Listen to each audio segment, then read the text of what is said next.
Well, Khabib, congratulations on your victory. You had a great attitude all week long, despite everything that was happening. You know, I'll fight anybody, no big deal. You know, put it all behind. But honestly, now that it's in the past, how tough was this week for you with the change in opponents, the distractions, everything? How difficult was it for you to keep your focus? What's up, everybody? Sorry about you guys waiting a long time.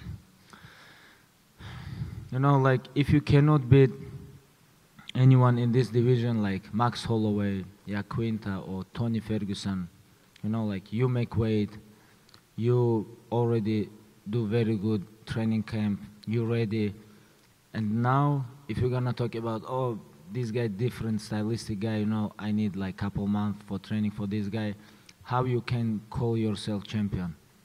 If you're champion, if you wanna be champion, undisputed, undefeated, you have to can beat anybody, and you know. And all week I stay calm, focus. I'm focused on me because I have to make weight, and because I'm ready. That's why I still stay focused, no nervous, don't think about other stuff, and I know I cannot make mistake. Because if somebody have chance make mistake, you know, like I don't have this chance, you know, on the line belt, you know. This is why I train so long time, like since 4 or 5 years, and everything about mental. Thank you. How satisfied were you with your performance this evening? It was very dominant, but you know, Al put on a good fight. He showed a lot of heart, a lot of courage. How satisfied were you with how you fought this evening? You know, like, my team is not happy with my third and fourth round, but you know, when we go to the cage, we have plan A, only wrestling. You know, when I catch Quinta, to be honest, I think I can take him down anytime. But like, in my mind, I think, hey, like, even I fight right now, next fight I have to fight for the 5-round fights, you know, and I think, hey, I want to stay 5 round. I need to feel this. I need to feel this. Of course, I have a lot of fights, like 3-round fights, and after 3 rounds, I feel great. And when I go to the cage, I think, hey, I want to stay a little bit 5 round, like, watch what happened, like, feel this distance, you know. Afterwards, you called out George St. Pierre, which was a little bit surprising for all of us. Why is that a fight that interests you? And are you saying that you would move up to 170 and fight him there? Are you inviting him to come down to 155 and challenge for your title? What's the plan? No, please, no 170 with George St. Pierre, no. You know, like, when I talked with my father, like 1 year ago, he told me his dream fight, me versus George St. Pierre. Because I remember when I grew up, like 11, 12 years ago, when I competition in Combat Sambo Dagestan Championship, like Junior Combat Sambo Dagestan Championship, he fight for the UFC title. And like, when I grew up, I watched his fights, like all fights with my father, and he is greatest athlete who ever competed in UFC, middleweight, welterweight champion. And I hear about, like, he wanna come and fight in 155, take this belt, make history, become UFC 3 division champion, you know. Why not? Me versus George St. Pierre, like, if I beat Conor or if I beat George St. Pierre, which one is better for my legacy? Maybe for money is Conor, but for legacy is George St. Pierre. But we don't know about money too, because me versus George St. Pierre is gonna be big fight, you know. But only respect. Only respect. But if you guys ask me about, hey, he have to come back or no, I'm gonna say no. He's 35 years old. He already greatest athlete UFC, you know, and why he need come back? For what? And that's it. And last thing for me, Khabib, I mean, we were all looking forward to the Tony Ferguson fight so much. Dana said he's never going to book it again. It's been too many times. Of course, he was emotional. What about you? Do you think that fight will ever happen? Do you want that fight to happen? You know, I keep wanting this fight, to be honest, but you guys remember when I pulled out last time after UFC 209? You guys remember this. And UFC tell me, hey, you wanna deserve title shot? You have to fight. You have to fight with some tough guy. Okay, okay, I make mistake because when you have injured, this is your fault. This is your fault, nobody fault. Hey, I have a lot of injuries. I have ACL, MCL, back surgery, hand surgery, broke ribs. You know, like long time. You know, I come back. You know, I never give up. And now he have injured. This is not my fault. This is not like Dana's fault. This is his fault. Now you have injured. Please come back and fight with somebody and deserve this. And that's it. You know, Tony Ferguson is a tough guy. You know, he have 10 win streak. I don't want to talk about him trash or bad. I know he always talk trash. Like even he just pull out and he keep talking with somebody in Twitter. Hey, shut up. You pull out. You know, he keep talking, you know, like crazy. Because I told you guys, he is a great fighter, but he a little bit stupid. I don't understand this guy. And you want to fight? Come back and deserve this. That's it. Khabib, congratulations, right over here. You've been trying for the, training for a title since you were a little boy. Does it feel like now that you've won it, that it relieved a burden from you because you've been chasing it for so many years? Like, do you feel relieved now that you finally have the belt sitting next to you? To be honest, Kevin, I I can't believe this. Something happened, like everybody talk, now you're champion, you know. I need a little bit time.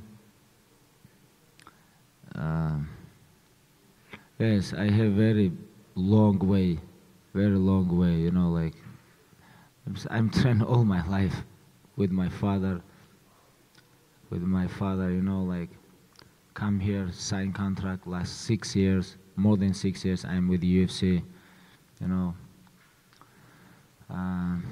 I'm very happy about this, you know, like you never know what's gonna happen tomorrow, and you have to stay loyal all the time with your team, with your coaches, with everybody who close with you, you know. Sometimes like when you win belt, with belt coming like a lot of attention, a lot of money, like crazy stuff, a lot of crazy stuff, and I don't want this belt change me, you know.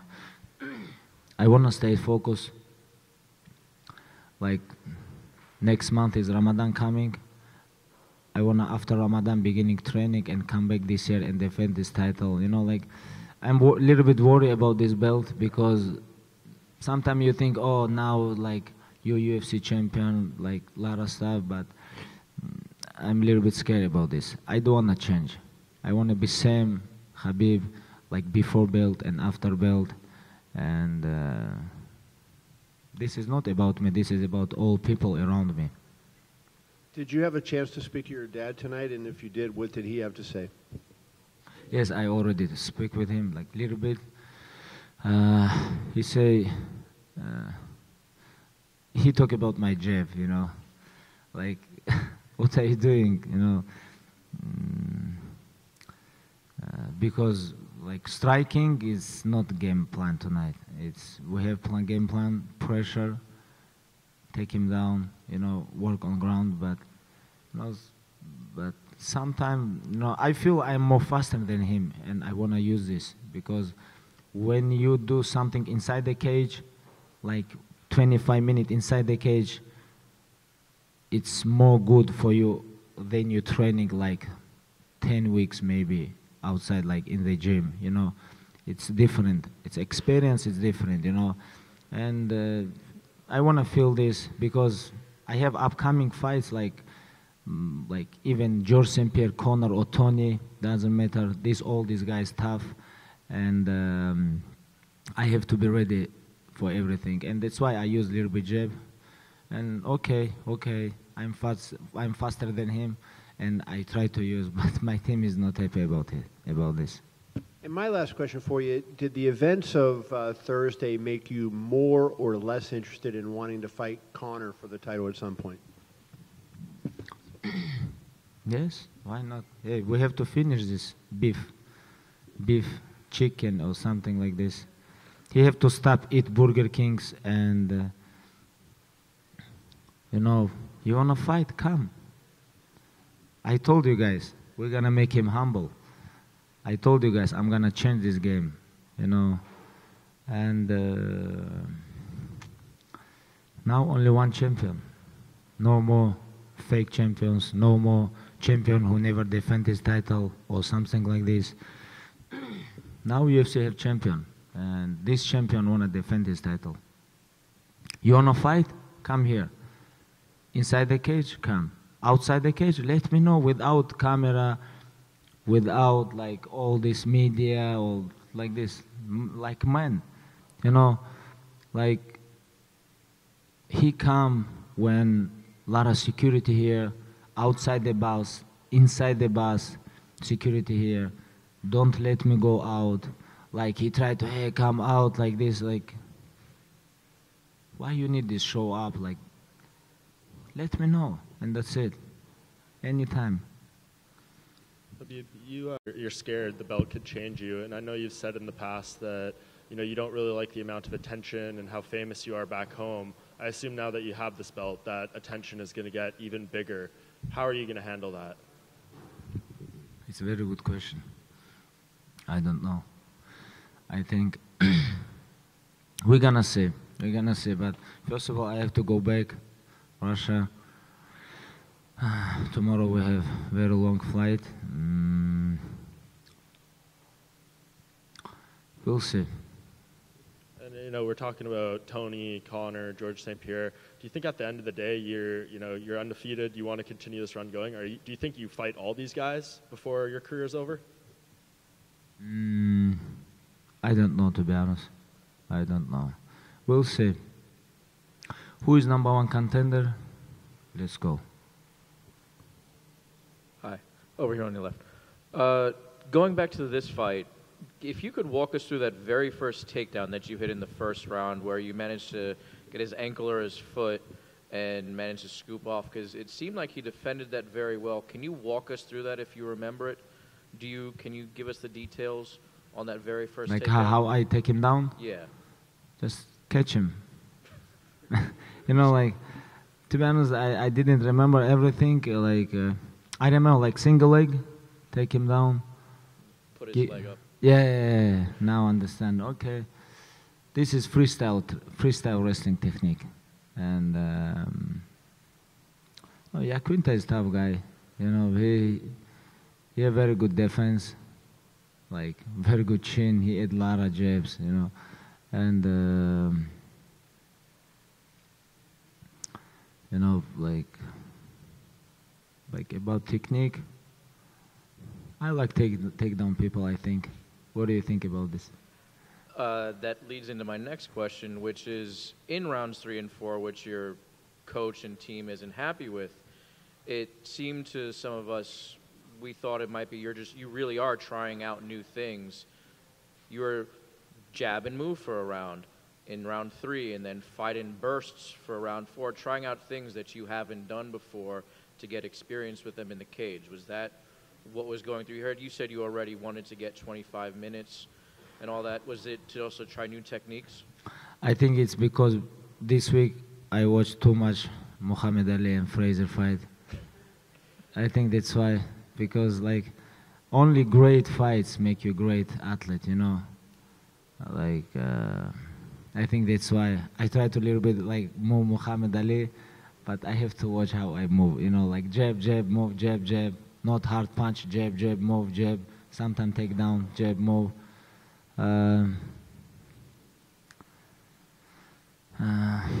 Like, to be honest, like my mind, I want to stay 25 minutes. That's why I think so long fight. And last question. You mentioned briefly in Russian Magomedov. There's been some issues back in with, he's been arrested and having some problems. Is everything, how do you see that working out with FMG, with his sponsorship of you? Is everything okay with that? The appeal in social media to, hope everything's okay with him? I hope, Ziauddin helped a lot of athletes in Russia, and we have very big team, Eagles MMA in Russia, and but I hope it's okay. We pray for him, and we'll see what's gonna happen. We will see. Thank you. Khabib, what were you saying to Al in the early portion of the fight? It seemed like you were talking to him. What were you saying to him? With Yaquinta? Yeah, what were you saying? Yeah, we talk a little bit. Like, I give him jab, 1, 2, 3, 4. I say 4. He say 1 more, and I give him fake, and I said no, like little bit talk. I talk with Metzera a little bit, What'd you say to him? Like I take him down. Metzera give him like good stuff. Do this, like, and I think okay, it's working, like, and I talk with him like little bit, like good job, mate, like this. Like it's fun, like if you can speak with your opponent, like play his with mine, if this work, why not? Why not? And but with Yaquinta, it's not working. I feel it's not working. He keep going. He is real Brooklyn gangster. He's not Burger King. He's real gangster. Come here, fight like man. Big respect for him because I watches all his fights, like even like not this weekend or before. I follow him too, like when he fight Masvidal, Sanchez, Pearson, Lozon, Kevin Lee. He beat a lot of tough guys, 5-win streak, and much respect him. He take this fight, and thank you so much for him. I spoke with George St. Pierre via the phone, and he said that he thinks that you and the UFC have some business to take care of at 155 before he fights you. So that's you already talk with him? Yeah. What he say? He says he thinks that you have business to take care of at 155 before he considers fighting you. I'm gonna send him a message. What would you say? Like Dia say, where you at, boy? Yeah, like to be honest, like if you ask me about Jorsim, he no need come back. Why he need this? Like he already greatest athlete. Why he need come back or fighting like make 155? He may never fight 155. I don't know. Do you concede that if you fought Conor, it would be the biggest fight in UFC history? That everything that happened, they showed it on Embedded. No one's shying away from it. If he comes and fights you, given they already promote this fight, right? What do you think? It's gonna be a big fight. 2 million pay-per-views at least. What do you think? I hope he's gonna fight. We have to fight. Like make world tour. Yeah. Everywhere, like Tokyo, Moscow, Dublin, Los Angeles, like Rio. Big world tour. Promote this fight and fight. End of the year, like biggest arena in the world. Madison Square Garden. Why not? Or maybe in Zaire or Philippines. Doesn't matter. Doesn't matter. Like I'm here. Hey, he wanna become lightweight champion? He have to fight with me. Now no more these all fake champions. Now we're gonna like you guys remember when he put tweet, beg me. Please beg me. Last question. It seemed like everything kind of started after what happened with you and Artem earlier this week. Do you regret anything? Do you kind of wish that didn't happen so that it didn't lead to what happened with the bus? Or do you feel like whatever happened between you and Artem had to happen, that you had to confront them after, some of the interviews? You're living 100 years, you have to learn 100 years, Nobody's perfect. Nobody. Like, this is not about me or other guys. Nobody here is perfect, Like, this guy talk shit about me, I catch him. I ask him, hey, you want to say something in front of my face? Say no. He said, I never talk about you bad. But he talk bad about me, And I don't know. bring his slap team. I need these guys. We need to finish these things, beef, chicken, whatever you want, guys. Like, we have to finish this, you know. It's gonna be very big fight.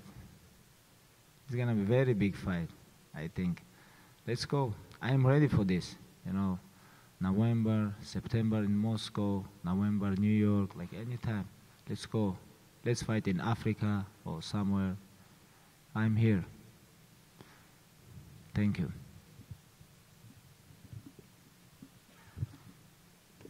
Just one more quick one from me. We talked about George St. Pierre. You actually broke his record for the most consecutive rounds won without losing a round in the UFC. Sorry about this. Which record? You broke George St. Pierre's record for the most consecutive rounds won without losing a round in a fight. Are you the most dominant fighter in UFC history?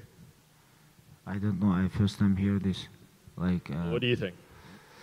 I think like. I don't want to talk about this, like, oh, I am like this. I think it's media job, my opinion. Thank you. Which record? Tell me one more time. The most consecutive rounds won. Like, you haven't lost a round in 32 rounds in the UFC. Okay. You had 30 rounds. Okay, thank you so much. Thank you. I fight 30 round in UFC? Round. Yeah, 32. I fight 32 round in UFC? No, I understand. I understand. Thank you. Thank you so much, guys. Thank you.